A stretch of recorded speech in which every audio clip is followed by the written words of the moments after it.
अस्सलाम वालेकुम व्यूअर्स, मैं हूं आपका होस्ट अब्दुर्रहमान और आज डिस्कस करेंगे पाकिस्तानी अखबारात में छपने वाली एक तशवीशनाक खबर जिसके मुताबिक फैसलाबाद के लिए तजवीज़ किया गया और मंजूर किया गया मेट्रो बस प्रोजेक्ट नाकाबिले अमल करार दे दिया गया है।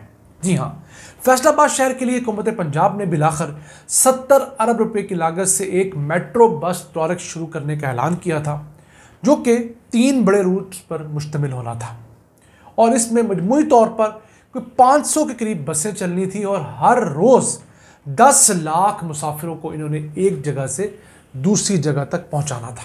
लेकिन माहिरीन और टाउन प्लानर्स का कहना है कि प्लान किया गया ये मंसूबा जो कि 70 अरब रुपए की लागत से बनना है, नाकाबिले अमल है। इसकी वजह क्या है कि शहर का इंफ्रास्ट्रक्चर और शहर में मौजूद नकलो हमल के जो तरीके हैं, ज़राए हैं, वो इस काबिल नहीं कि इस सिस्टम को सपोर्ट कर सकें। और फिर इस सिस्टम के साथ जब तक फौरी तौर पर फीडर रूट्स शुरू नहीं किए जाएंगे, ये कामयाब नहीं हो सकता। फीडर रूट्स वो रूट्स होते हैं जो कि कम आबादी वाले इलाकों से छोटी बसेस के ज़रिए मुसाफिरों को मेन मेट्रो बसेस या मेट्रो लाइंस या मेट्रो ट्रेन्स तक पहुंचाते हैं।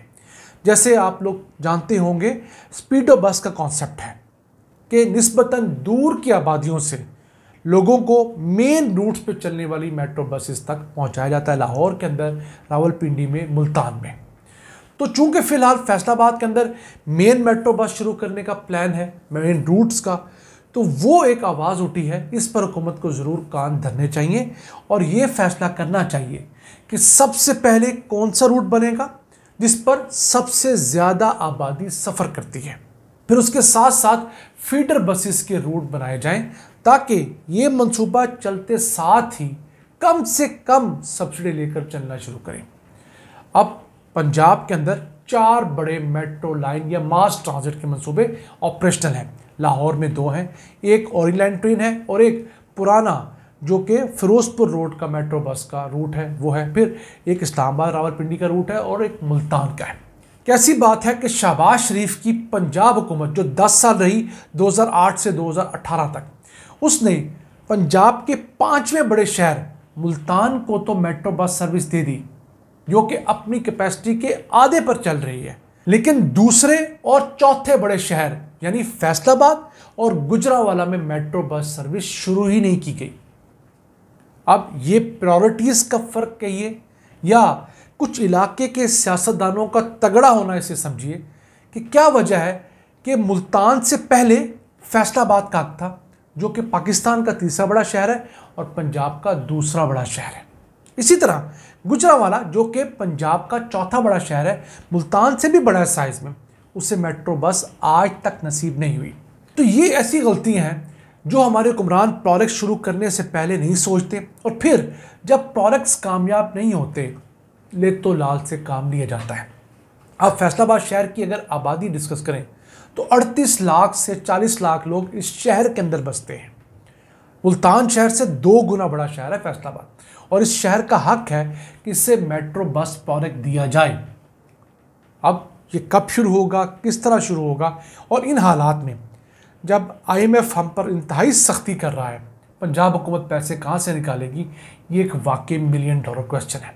फिर इसके साथ साथ पंजाब में मौजूद जो 4 ऑलरेडी मास ट्रांजिट मेट्रो बसेस और मेट्रो ट्रेन्स के मंसूबे हैं, उनसे 11 सालों के अंदर किराए के अलावा हम लोगों ने किसी तरीके से पैसे कमाने का कोई प्रॉफिटेबल मॉडल बनाया ही नहीं है। यानी पहला मेट्रो बस मंसूबा जो तकरीबन 2012 में मुकम्मल हुआ था फिरोजपुर रोड के ऊपर, उससे लेकर आज तक हम लोग इन मेट्रो बस स्टेशंस पर, इन मेट्रो बसेस में, इन ट्रेन स्टेशंस के ऊपर सिर्फ किराए की मद में आमदन कमाते हैं। बड़े बड़े स्टेशंस बयाबान पड़े हैं, खाली पड़े हैं, वहाँ पर हम अभी तक कोई ऐसी पॉलिसी नहीं देख सके कि वहाँ पर दुकानें खुलें, कैफ़ेज़ खुलें, बैंक की छोटी मोटी ब्रांचेस, ATM मशीनें खुलें, टॉय शॉप्स खुलें, बार्बर शॉप्स खुलें। कुछ नहीं किया हम लोगों ने। और तो और इन मेट्रो रूट्स के ऊपर जो पिलर्स हैं, हम उससे कोई ख़ास इस्तेफादा नहीं कर सके। हालांकि उनके ऊपर जो इलेक्ट्रॉनिक बोर्ड्स हैं वो लगते हैं, एडवर्टीजमेंट्स लगती हैं। फिर जो स्पीडो बसेस और बसेस मेन रूट पे चलती हैं, उनके ऊपर ब्रांडिंग पूरी दुनिया में होती है, जैसे आपने देखा होगा मुख्तलिफ जगह पर। तो इस मुतालिक इस साल के शुरू में एक काविश ज़रूर हुई और प्लान ये बनाया गया कि 3 करोड़ 28 लाख रुपया कमाया जाएगा इब्तदाई तौर में फ़ेज़ 1 के ऊपर। लेकिन वो चारों के चारों जो टेंडर्स थे, जो एग्रीमेंट्स थे, वो कैंसिल करने पड़े। अब जैसे मैं मिसाल देता हूँ आपको, जो ऑरेंज लाइन ट्रेन है लाहौर की, उसके कोई 770 पिलर्स और कॉलम्स हैं। अब इन सब के ऊपर होर्डिंग्स लग सकती हैं, लोग लगाते हैं लेकिन पैसे दिए बगैर लगाते हैं। इनमें से 100 पिलर्स को हुकूमत ने ऑक्शन करने का एक मुआहदा किया, 75 अरब रुपए उससे हासिल होने थे, वो मुआहदा भी कैंसिल हो गया। फिर 40 स्पीडो बसेस को ब्रांड करने की इजाज़त दी गई, 60 लाख रुपए आने थे, वो भी मुआहदा कैंसिल करना पड़ा। हालांकि पंजाब में 300 से ज़्यादा स्पीडो बसेस बतौर फीडर रूट्स चल रही हैं।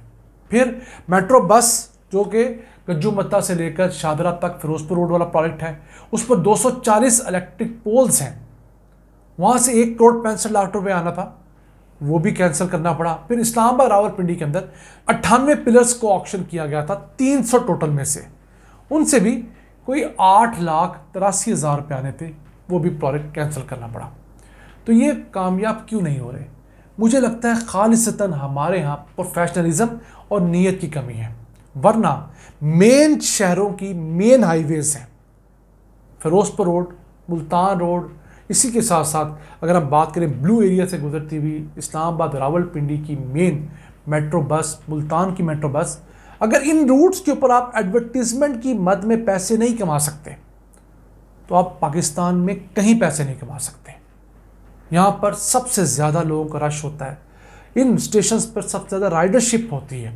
यहाँ पर वैसे मोटरसाइकिलें, गाड़ियाँ, रक्शे वाले इतने गुजरते हैं कि आप वहाँ पर अपनी बिल बोर्ड्स लगा लें, आप होर्डिंग्स लगा लें, आप पैनाफ्लेक्सेस लगा लें, आप वहाँ पर इलेक्ट्रॉनिक तमाम के तमाम जो स्क्रीन्स लगाकर अपने एडवर्टीजमेंट करते हैं, यकीन कीजिए करोड़ों रुपए का इजाफी रेवेन्यू इन प्रोडक्ट्स को मिल सकता है और उसके ज़रिए आप इन प्रोडक्ट्स को दी जाने वाली सब्सिडी में खातर खा कमी ला सकते हैं। अब पंजाब के अंदर ये जो प्रोडक्ट्स हैं 5 अरब रुपए से लेकर 9 अरब रुपए सालाना की सब्सिडी ले जाते हैं। अब इस सब्सिडी में से आप आधी भी कम कर सकें, यानी कि किराए के अलावा रेवेन्यूज़ इकट्ठे करके, कुछ जगह किराए पर देकर, कुछ स्टॉल्स किराए पर देकर, एडवर्टीजमेंट के पॉइंट्स किराए पर देकर, तो यकीन कीजिए उस पैसे से आप कई नए प्रोडक्ट शुरू कर सकते हैं। 4-5 अरब रुपया एक बड़े तगड़ी यूनिवर्सिटी के लिए काफ़ी है, एक अच्छे अस्पताल के लिए काफ़ी है, और बहुत सारे पीने के पानी के साफ मंसूबे, सड़कें बनाने के मंसूबे या दीगर कई मंसूबों में वो काम आ सकता है।